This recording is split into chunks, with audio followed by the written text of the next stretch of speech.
The night air had a sharp bite to it, the last traces of daylight slipping away behind the rooftops as I wandered past the neat rows of houses in this quiet part of West London. Another grueling shift at the local health food store was finally behind me, serving the wealthy, the elderly, and the downright eccentric who could afford to live around here. As I meandered through the familiar streets, my mind drifted along with me, letting my feet instinctively carry me back to my rundown apartment. I mulled over what little food I had left in the fridge, wondered what my girlfriend was up to, and considered my weekend plans when something ahead pulled my focus. Right there on the sidewalk, not far from my building, was a large, dark shape. The dim, flickering streetlights barely cast enough glow to make out its details. At first, I thought it might be a fox curled up for the night, its triangular ears giving it away. But as I moved closer, I realized it was completely still.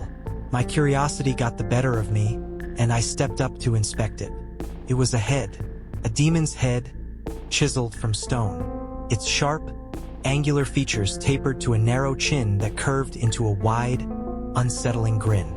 Deep-set eyes carved into the rock were filled with shadows, giving them a hollow, empty stare. Two thick horns jutted from its temples, casting long, claw-like shapes across the pavement. It reminded me of a gargoyle, ancient and worn, as if it had spent centuries exposed to the elements. Everything about its design seemed meant to unnerve. A flood of questions rushed through my head. Where had this thing come from?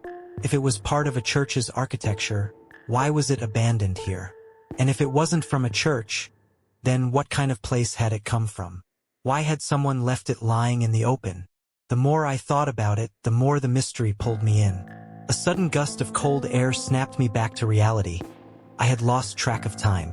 The streets around me were empty, silent. I looked at the head, then at my apartment building just a short walk away.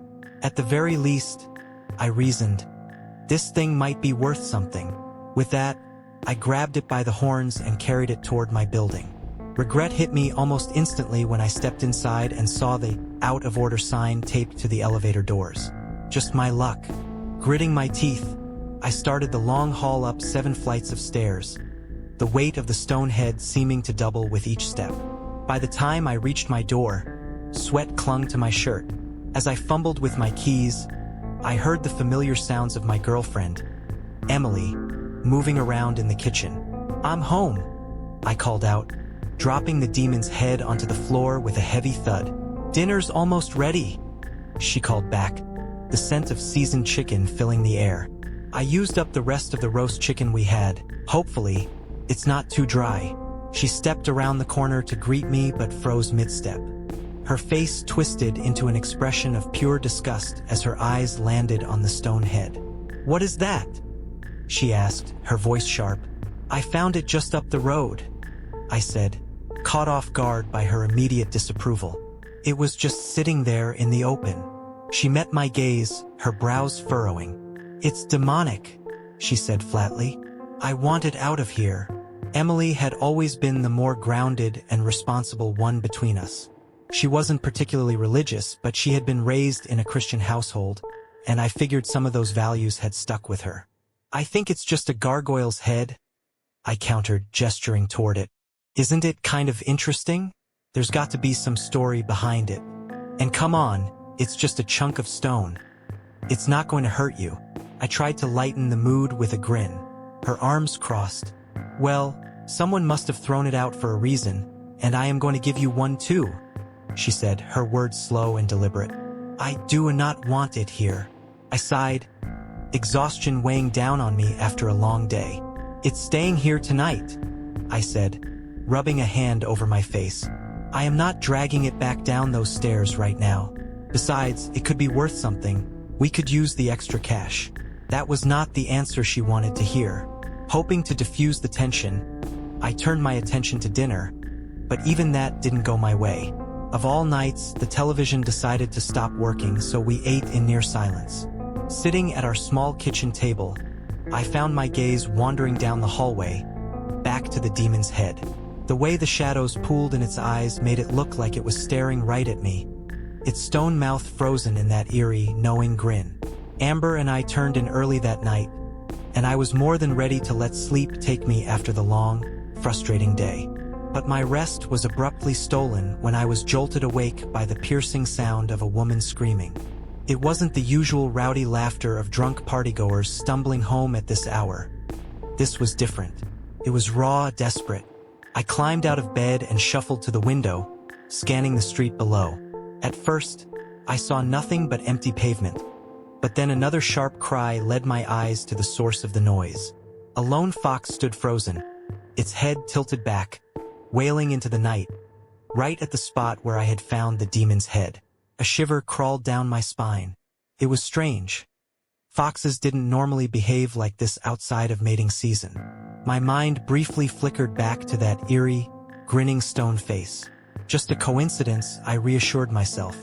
I sighed and turned back toward bed, catching a glimpse of the alarm clock, 3:33 a.m., the so-called witching hour. I almost laughed. It felt like the universe was throwing every creepy cliché at me tonight, trying to spook me into believing some childhood horror story about shadows lurking in the dark or monsters under the bed. Nice try, I muttered under my breath, shaking my head. I nearly managed to brush off the unease when I saw Amber's eyes, wide open, locked onto mine. She looked terrified, her whole body trembling slightly. I immediately thought of her sleep paralysis, something she suffered from often, but I'd never seen her eyes this open before, so full of fear. "Amber," I whispered, reaching out to gently shake her shoulder. The moment my fingers touched her skin, she shot up with a blood-curdling scream, as if I had electrocuted her. Took me a moment to calm her down. "Did you have a nightmare?" I asked, brushing a hand through her hair. She pushed my hand away. "I dreamed you came into the room, or at least I thought it was you," she muttered, looking away. "But instead of your face, it was that damned demon's head. It was standing there, laughing at me. Then it lunged to grab my..." Her hand instinctively touched the spot on her shoulder where I had tried to wake her. She let out a deep sigh and turned away from me. "I just need sleep." I didn't push the subject, knowing it would only rekindle our earlier argument. I laid down beside her, but the encounter left a lingering unease in my chest. I felt stupid for letting it get to me, but no matter how much I tried to rationalize it, I couldn't shake the thought that there was something truly wrong about that demon's head. My mind fought to dismiss it as coincidence. Amber's dream had probably just planted the idea of evil in my subconscious. But despite my best efforts, the feeling gnawed at me, persistent and unshakable. Sleep was out of the question. Frustrated, I threw off the covers and got up. With the TV out of commission, I grabbed my book from the bedside table and headed to the kitchen. I flipped on the small sideboard lamp and tried to focus on reading, but my eyes kept drifting toward the dark outline at the end of the hallway. The demon's head. Its shadowed grin seemed even more pronounced in the dim lighting. "Screw this," I muttered, putting down my book. I grabbed the head and set it on the kitchen table in front of me, determined to examine it closer. I studied its features, now with a growing sense of resentment. Never had a simple object caused me so much unnecessary grief in such a short time. Yet, as I stared into those hollow eye sockets, the questions that had first intrigued me surfaced again. "Where did you come from?" I wondered aloud. Lifting the head, I ran my fingers over the back. Surprisingly smooth. Turning it in my hands, I noticed something odd.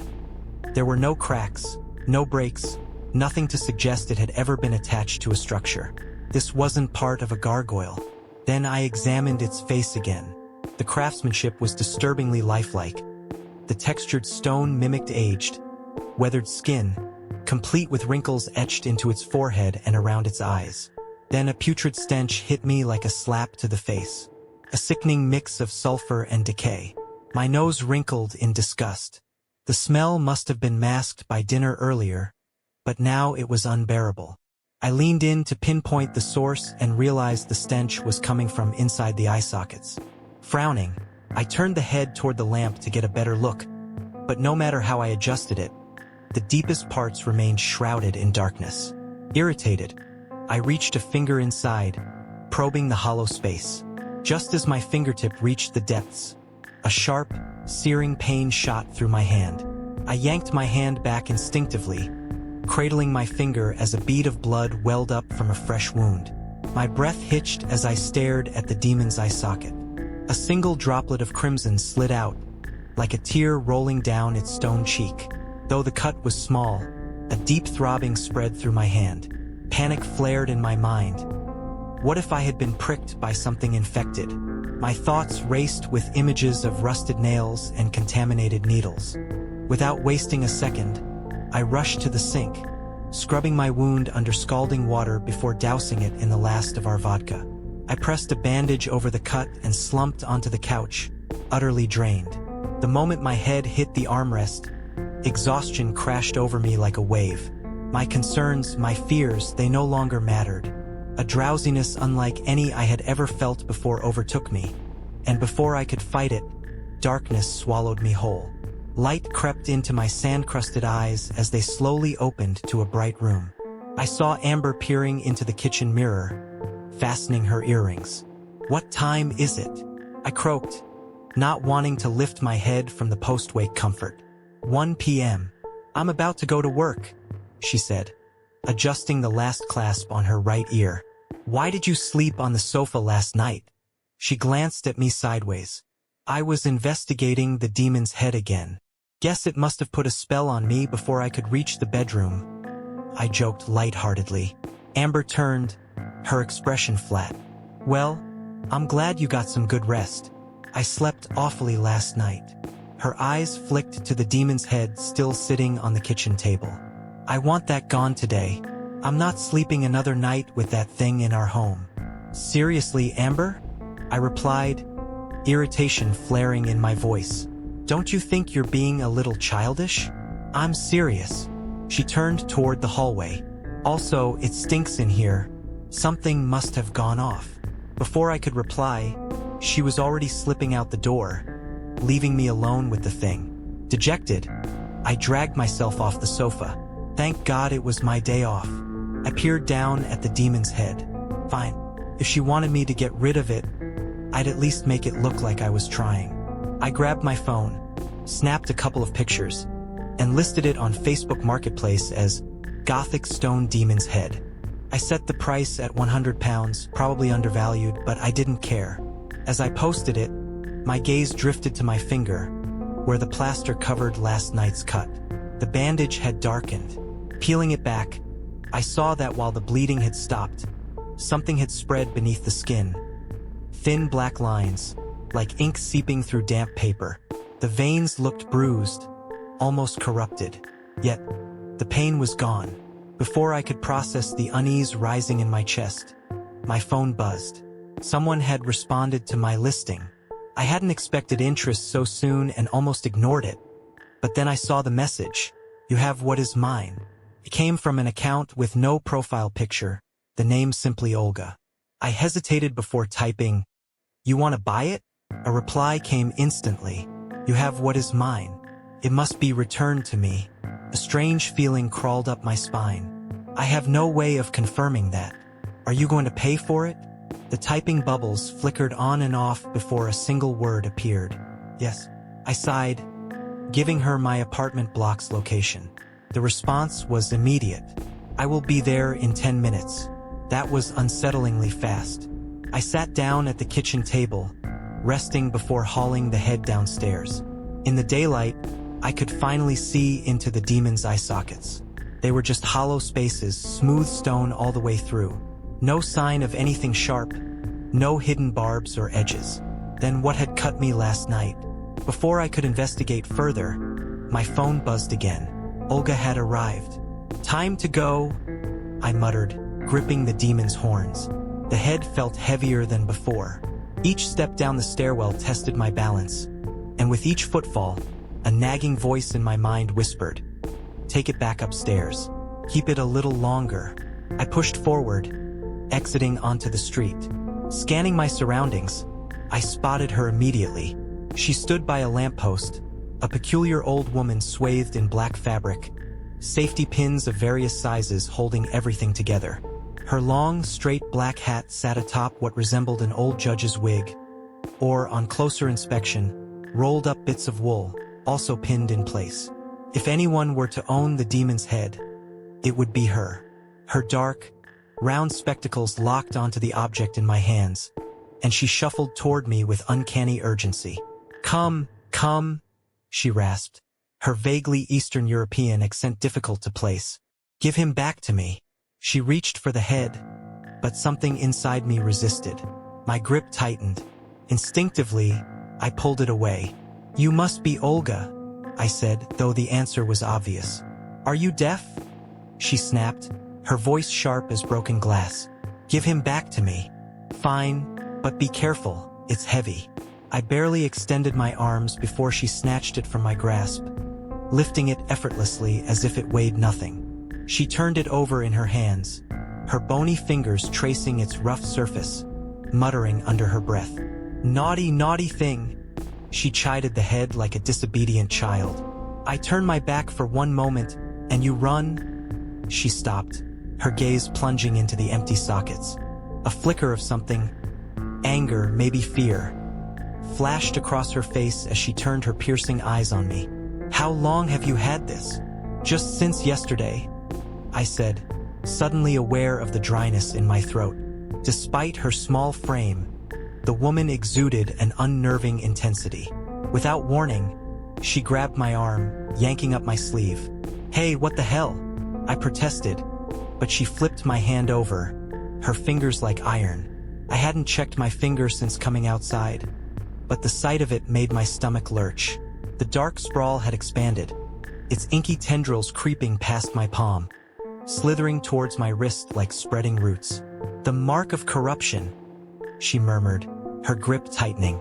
"You must come with me, now." She scooped up the head, holding it like some sacred artifact. "What? No, I need to get to a hospital. This wasn't here 10 minutes ago," I said, staring at the black veins pulsating beneath my skin. "He knows you're trying to rid yourself of him. He's accelerating the process." She nodded toward the street. "Come. My home is not far." "Whose influence are you talking about?" I demanded, still clutching my wrist. "The more you argue, the less time you have," she warned, already walking. "And besides, don't you still want your £100?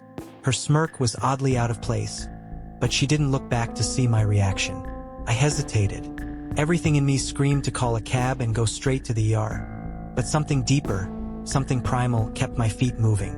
I followed her, ignoring the confused glances of passersby as we wound through quiet streets toward an aging residential block. Breaking the silence, I asked, "Are you going to tell me what's actually going on?" She turned her head slightly, regarding me from behind her round, dark lenses. "Do you believe in absolute good and evil?" I frowned. "I don't think so.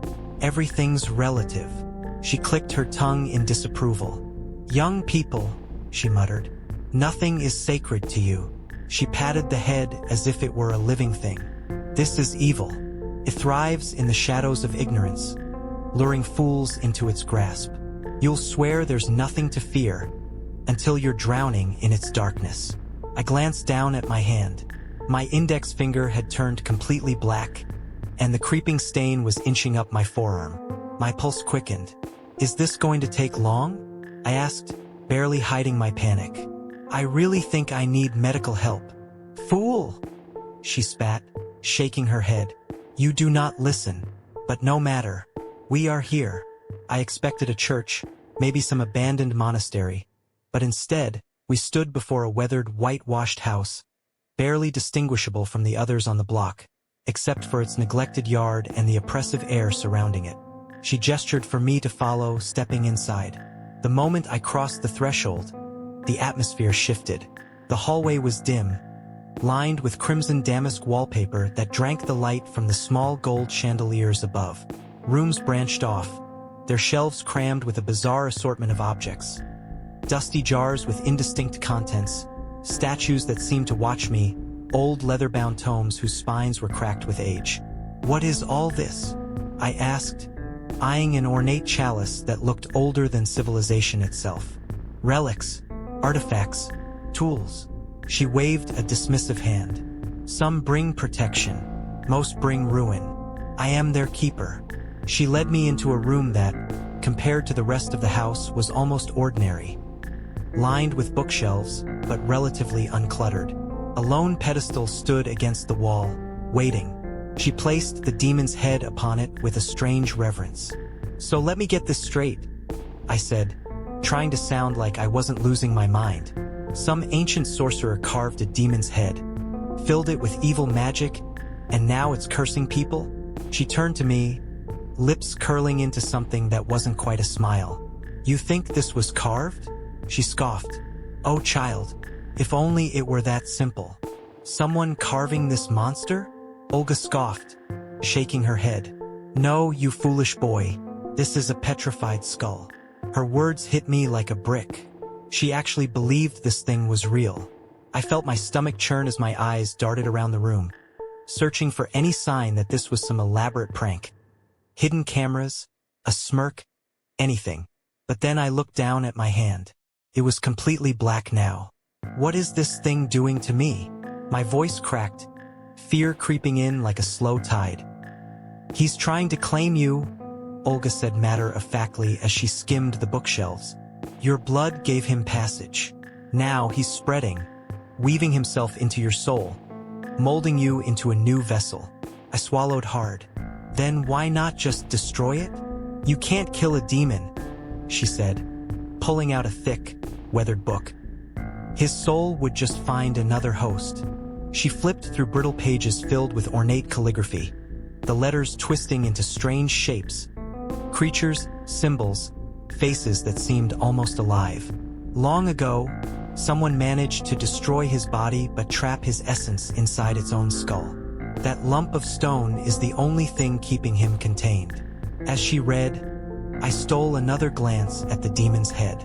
The empty sockets seemed deeper than before, swirling with shifting shadows. A dull ache spread through my skull, creeping behind my eyes. "Ah, there it is," Olga muttered, retrieving a small, carved wooden box from a shelf. She opened it, revealing a short, ornate dagger. The handle was covered in intricate inscriptions in a language I didn't recognize. "I need a drop of your blood," she said, stepping closer. I hesitated but finally held out my left hand, the one that was still clean. She pricked my fingertip with the dagger, letting a single drop fall onto a thick parchment she had pulled from a leather folder. "Now, I must prepare the sigil," she murmured, dipping a feathered pen into an inkwell and carefully inscribing symbols around the bloody print. As she worked, a single thought slithered into my mind. Kill her. The idea repulsed me, but the feeling remained. The certainty of it. The need. She's lying. She tricked you. She wants to take what is rightfully yours. Amber. She doubted you too. She tried to get rid of it. Get rid of her. My breath caught in my throat. No, what the hell was I thinking? Amber was the love of my life. But the thoughts weren't stopping. My fingers curled around something cold. I looked down. The dagger was in my blackened hand. The darkness had crept past my elbow now. My arm moved on its own, raising the knife. The demon's grin seemed to widen, baring its jagged teeth. Do it. Kill her. I fought back, my untainted arm straining against the other, shaking violently as the dagger inched toward Olga. The pressure was unbearable, like my own body was tearing itself apart. Then Olga turned, sigil in hand. You may be deaf, but are you blind to the evil before you? No, I gasped, my voice raw. I see now. She held the sigil over my cursed hand and began to chant in a language I didn't understand. The parchment glowed. A searing pain shot through me. It felt like my bones were turning to molten iron. I screamed, the knife clattering to the floor. The parchment in Olga's hands caught fire, the flames creeping toward my name. And then I saw it. A black, oily tendril slithered out of my fingertip, writhing through the air like a living thing. It moved toward the demon's skull, pulled by some unseen force. The pain intensified, as if my veins were being yanked from my body. My vision blurred. Shadows twisted and convulsed within the demon's sockets. The grin faltered, twisting into a grimace. The last of the darkness drained from my body, sucked back into the stone. The sigil burst into embers. My vision tunneled. Then nothing. When I opened my eyes, I was lying on a burgundy recliner. My head pounded. I scanned the room, taking in Gothic paintings of saints, demons, and figures that seemed caught between the two. A faint scratching sound caught my attention. Olga sat at a massive mahogany desk, inscribing something onto an old scroll. "You're awake," she said without turning. "Am I?" I muttered. "This still feels like a dream." She put down her pen and finally looked at me. "You danced with the devil today. How did it feel?" My mind reeled. I wanted to find some rational explanation, some way to tell myself this was just hysteria, but I couldn't. "It was terrifying," I admitted. "I wanted to kill you. I wanted to kill Amber. I've never had thoughts like that before." I put my head in my hands, my chest tightening with shame. Olga turned back to her scroll, unimpressed. "And do you see no good in this?" "No." "Of course not." I shot up from my seat. "It was pure evil." She finally nodded. "Good. Then you are awake." She gestured to a small white envelope on the table. "Your £100 is in there. Take it and go. The demon's hold on you is gone." I hesitated. "I can't take that. You saved my life." She waved a dismissive hand. "No, boy. I saved your soul. If you won't take the money, then swear to me. If this head ever finds you again, or anyone you know, you'll return it to me." "Of course," I said. "I swear." She didn't say another word, just flicked her fingers toward the door. I left without another glance at the demon's head, and prayed I'd never see it again. "Now leave," Olga said curtly, her voice sharp as iron. "You've taken enough of my time." I hesitated, lingering just long enough to nod in gratitude before stepping past the towering shelves of relics and oddities. The weight of the encounter pressed heavy on my shoulders as I exited through the front door, stepping into the quiet night. A small part of me still clung to the hope that this had all been some elaborate prank, that cameras would pop out from behind hedges, that friends or family would emerge laughing, shaking their heads at how easily I had been fooled. But no such moment came. The street was silent, the world unchanged, indifferent to the chaos that had just unraveled before me. I walked, trying to ground myself in the familiar, but everything felt slightly off. The people I passed on the sidewalk, just regular pedestrians going about their lives, seemed shadowed by something sinister, their faces unreadable in a way I had never noticed before. Every dark alley felt deeper, every streetlight barely keeping the encroaching night at bay. It was as if I had stepped out of one reality and into another, where the world looked the same but had lost its warmth. I felt unmoored, as if I had slipped into a liminal space between sanity and revelation. By some miracle, my feet carried me home. My apartment building stood as unremarkable as ever, yet its presence filled me with a kind of relief I hadn't known I needed. The elevator, once deemed out of order, was miraculously working again. A sign, maybe, that not everything had fallen into disorder. I forced a small laugh as I stepped inside, clinging to anything that felt normal. As I rode up, my thoughts turned to Amber.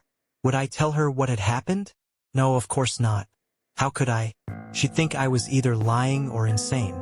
I had no proof, no evidence, only my own terrifying recollections. And then it hit me like a gut punch. I would never be able to talk about this to anyone. Not to friends, not to family. This experience would live only in my mind. A terrible secret I would have to carry alone. How many others had gone through something like this? How many others had seen past the veil, only to be silenced by the impossibility of their own truth? The elevator doors slid open, and I stepped out into the dim hallway. I took a deep breath, steadying myself before unlocking the door to my apartment. The sound of the television murmured from the living room. Something familiar, something good. I clung to it like a lifeline. "I'm home," I called out, my voice surprisingly steady despite the storm inside me. From the other room, I heard Amber's delighted squeal before she bounded into view, her pajama-clad form launching into my arms. The warmth of her embrace, the scent of her hair. It was enough to remind me, even for just a second, that the world still held light. "I'm sorry for being so cold about that gargoyle head," she murmured, her hands resting on my shoulders. Work's been a nightmare lately, and I took it out on you.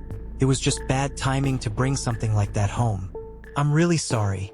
I pulled her closer, willing myself to hold back the tears that threatened to rise. Don't apologize, I whispered. You were right. That thing was evil. I got rid of it. She leaned back slightly, her brow furrowing with amusement. Whoa, what happened to it's just a lump of stone, she teased. But then, as she studied my face, her expression softened with concern. Are you okay? I forced a small smile. I'm fine, Elite. It's just been a long day. I love you, Amber. She smiled back, pressing a gentle kiss to my cheek. I love you too, baby. Now come on, let's be lazy tonight.